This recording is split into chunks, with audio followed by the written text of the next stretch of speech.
guarantee No, but I don't Yeah, we asked you how many, you were like, what's your phone? There's like. Okay. Yeah. That's not 0.02 inch. No, Heads are like right in the way. Get down. Alright. Alright, hey. I know, but. Okay, alright, what we're gonna do today, I wanna continue on, I wanna go through the next couple problems. Now, here's the problem. I have no idea what problem we got to yesterday. Three. We get through 3. Yes. Perfect, moving on. Okay, so 1, expect something with exponents. You know, some type of law of exponents. It could be this, it could be one where you distribute power. Just be ready for anything there.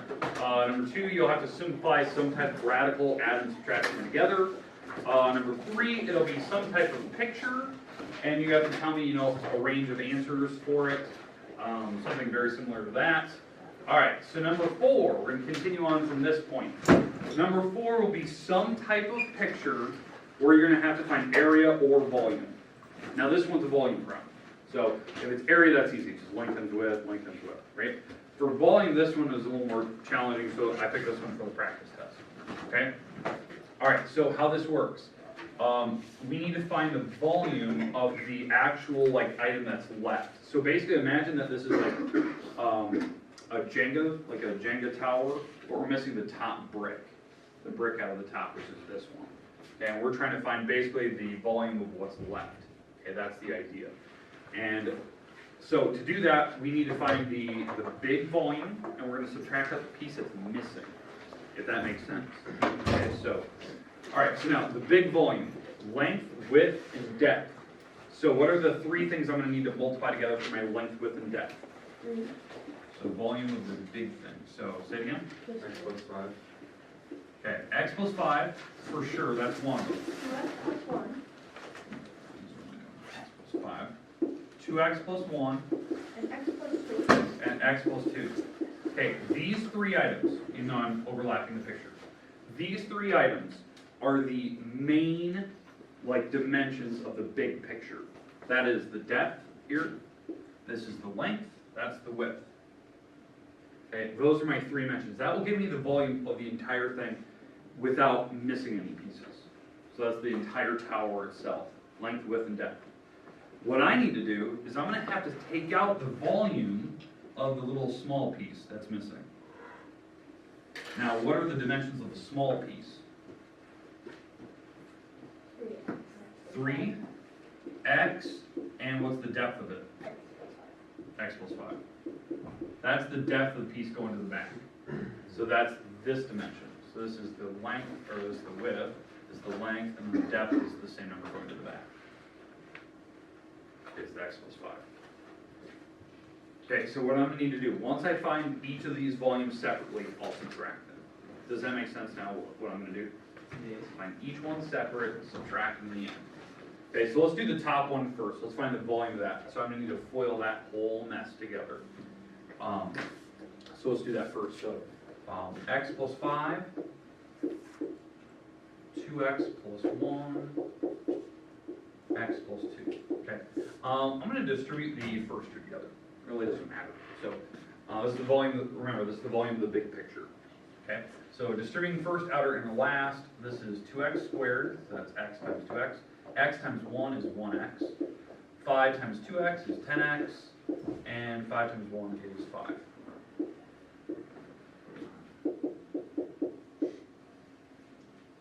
Okay, we good with that so far? Now if you want to simplify that, that's fine, you can do that. Add the 1x to the 10x, that's fine. Now I'm going to FOIL that to the back, distribute it to the back, the x plus 2.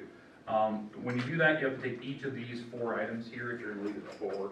You have to take them each times the 2 items in the back. So 2x squared times the x is 2x to the 3rd. 2x times the 2 is 4x squared. So that's the 2x times each of the items in the back.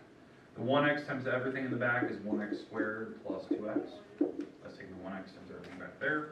10x times everything back here is 10x squared plus 20x. And then the 5 times everything in the back, which is 5x and 10. Okay. Questions, comments about what we just did here? All right, let's combine some terms there, because that's everything multiplied together. So let's simplify that a little bit. Is there any other cube item? No, so it's just a 2x cubed. Squares, there's a couple squares. There's 4, 1, and 10, so that's gonna make what, 15x squares? X's, 2x, 20x, 5x, so that's 27x. And it looks like my only constant is that 10 in the back. Okay, now, what this is the volume of the big picture. A huge item, the whole brick. Okay, does that make sense what we just did there? Now, if I did anything wrong, let me know. I think we've done all the math correctly so far up to this point. Now what we need to do is we need to find the volume of the smaller item, which I'm going to do it over here. So I'm going to find the volume of this little small piece over here. So 3 times x is 3x. And now we're going to take the 3x times the x plus 5. So we have to distribute. So that's 3x squared plus 15x. And that is the volume of these things. Now, am I done? No. What do I need to do? I need to subtract them, which is goofy. I need to take the big item, and I need to subtract out this small piece right here. So I'm going to have to subtract. So I'm just going to do this off to the side. So I'm taking the 2x cubed plus 15x squared plus the 27x plus 10, that whole mess, and I'm going to subtract the 3x squared plus 15x.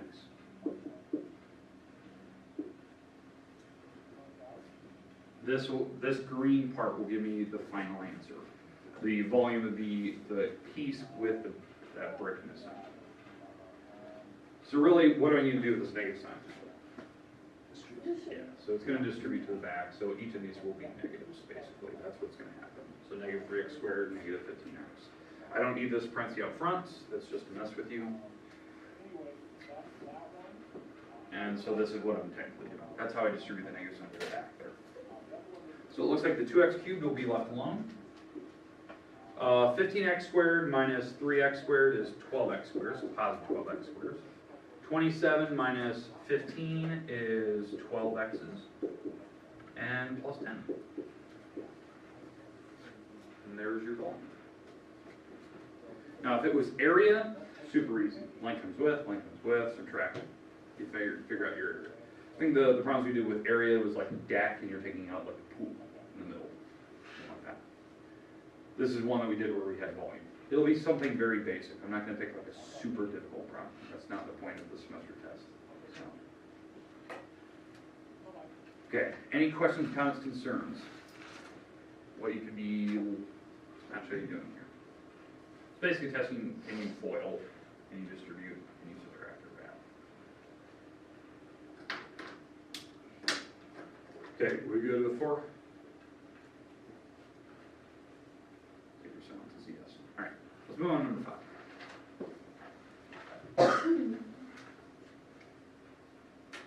Anyone still need that? Okay. Again, you're going to get your practice guide tomorrow. They'll be here in the morning, so no worries. You can transfer whatever answers you want right to it. Okay, all right, number 5. This problem is exact same wording on the test itself. You have to factor this problem completely.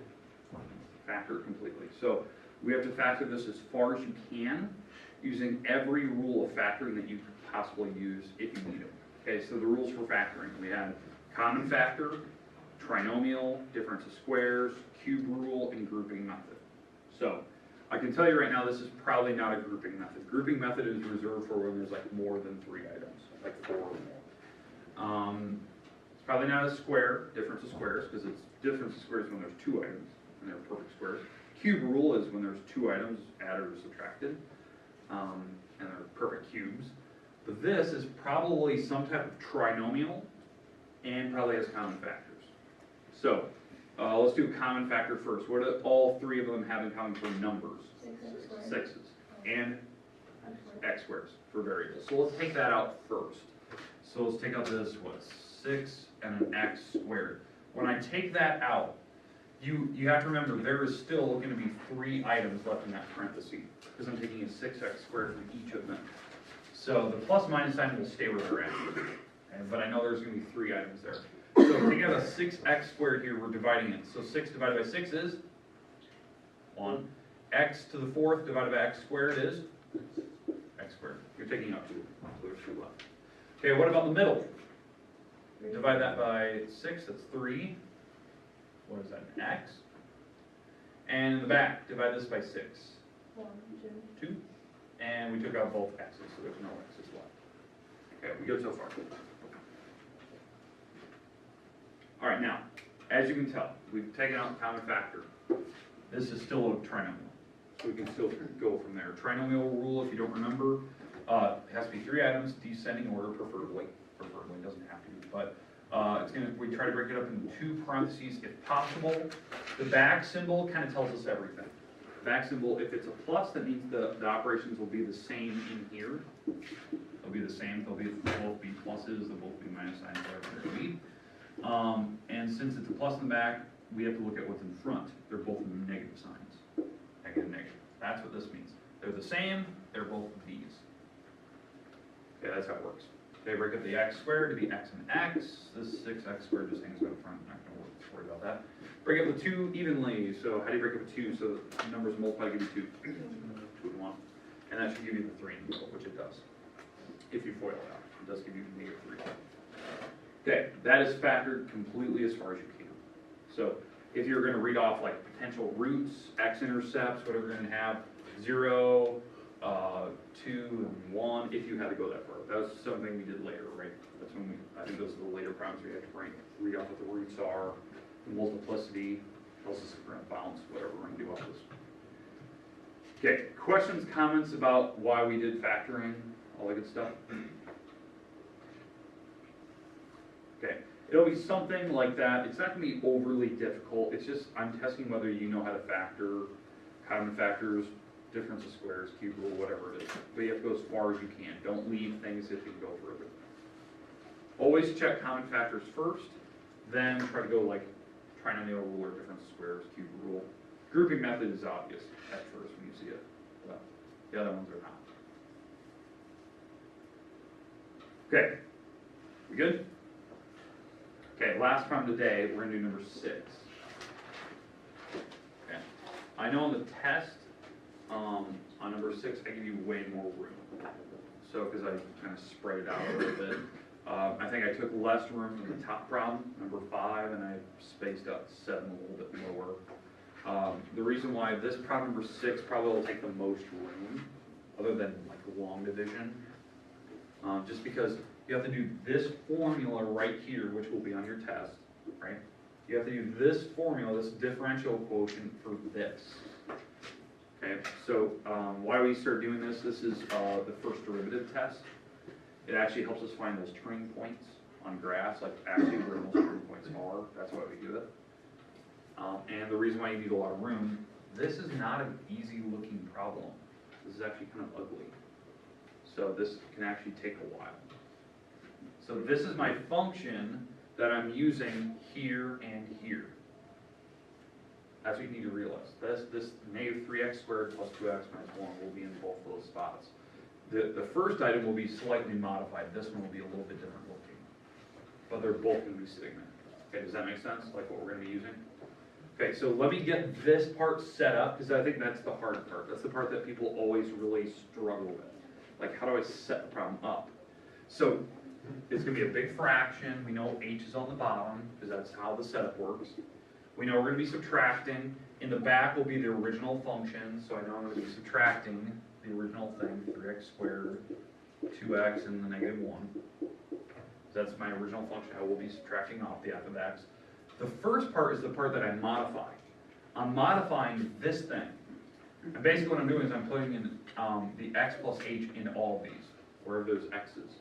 So this is how the first part's going to be modified.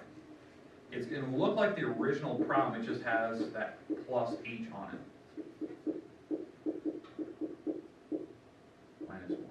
So it almost looks like the original problem, but As you can tell, where there's x's, I plug an x plus h in there. Okay, does everyone see how the setup is now? How that worked? I think that's the part that, from the previous test we did, that's the part that most people struggled with. Just the setup. If you knew how to set it up, there was no problem with math. Because most of you know how to FOIL, you know how to multiply correctly, you know how to add and subtract correctly. It was just this original setup, like taking what I give you and like knowing how to put it into this thing. Okay, I'm gonna keep going here. Are we good with the setup though? Is there any like people that got confused by that? Alright, great. Okay, this part I need to FOIL. It's actually x plus h times itself. X plus h. So that's kind of ugly. That's what this times 2. And then there's the -3 outside, which is even worse. So we'll have to do that here in a minute. This part's easy. Distributing the negative sign in the back is kind of easy. So we have the h on the bottom. FOILing that together, this will be x squared plus 2xh's plus h squared. That's doing first, outer, inner, last in my head. And then what do I have to do with the -3? Distribute. So I'm going to do that right now. So it's -3x squares, -6xh's minus 3h squares. That's just distributing the -3 over this part. That's just this first part. Plus, now I'm doing this part here, 2x's plus 2h's. -1. That's this part. And now I'm going to distribute the negative sign to the back. Positive 3x squares, negative 2x's, positive 1's. Now, hopefully I didn't lose anybody, because I'm doing a lot of that really, really fast. Sorry. I'm trying to save the board, we don't have a lot of space there.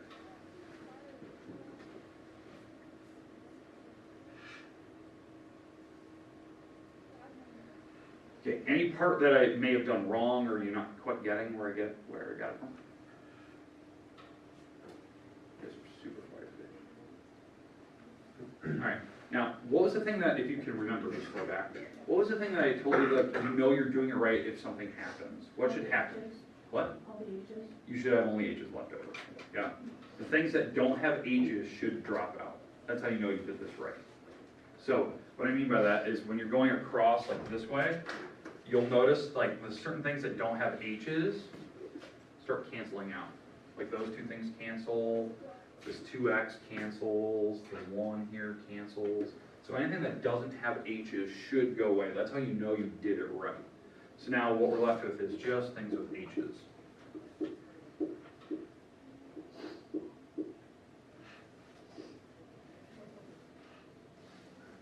And then the last step is just divide everything by the 1h. So we can, it's called a law of division that I can actually separate these out. It's actually a rule of fractions.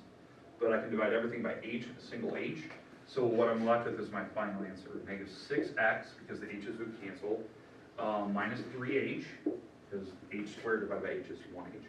And then 2, I'll be left in the back because that's 2h divided by h. And that's the answer. Like that's what I'm looking for. This part.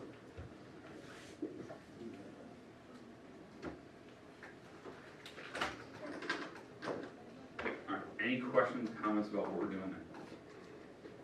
Now you may not realize it, but that is the reason I'm putting that problem on the semester test is that is a huge part of Calc 1. Like a massive part of Calc 1.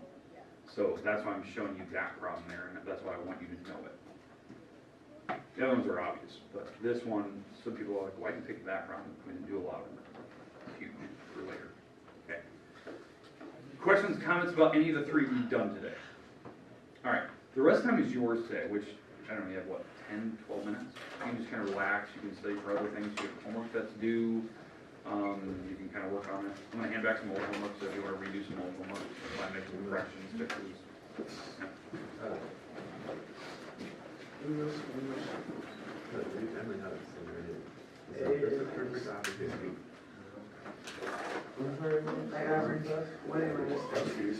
I'm down to get one. I can't avoid this. Because I have nothing that anyone can touch me. I'm Thursday on Thursday. Year. I have a quarter, you know. Poor Sam.